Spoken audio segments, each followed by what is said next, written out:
Le cristallin est une lentille transparente, biconvexe d'environ 4 mm d'épaisseur et 12 mm de diamètre. Il est situé juste derrière l'iris, dans l'axe de la pupille. On peut comparer le globe oculaire à un appareil photo. Quand on appuie sur le déclencheur, la lumière passe au travers des lentilles de l'objectif et se focalise sur la pellicule. De la même façon, la lentille de l'œil, c'est le cristallin. Il est parfaitement transparent et permet à la lumière de passer.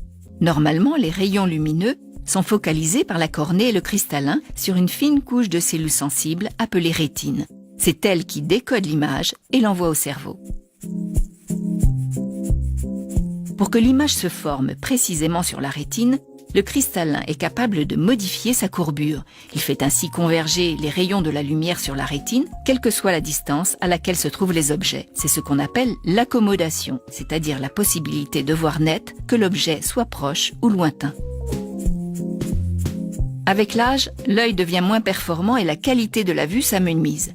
C'est vers 45 ans en moyenne que le cristallin perd peu à peu sa souplesse, son élasticité et sa capacité à modifier sa courbure. L'accommodation est alors moins efficace et la vision des objets rapprochés ou des détails devient difficile. C'est ce phénomène que l'on nomme presbytie. Elle concerne indifféremment tous les individus, y compris ceux qui avaient une excellente vue jusqu'alors.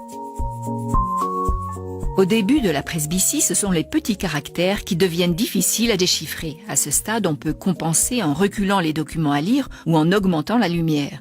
Mais progressivement, les bras ne sont plus assez longs pour éloigner suffisamment les documents. À ce stade, des lunettes de lecture multifocale ou des lentilles de contact permettent de corriger la vue pour voir les objets de près.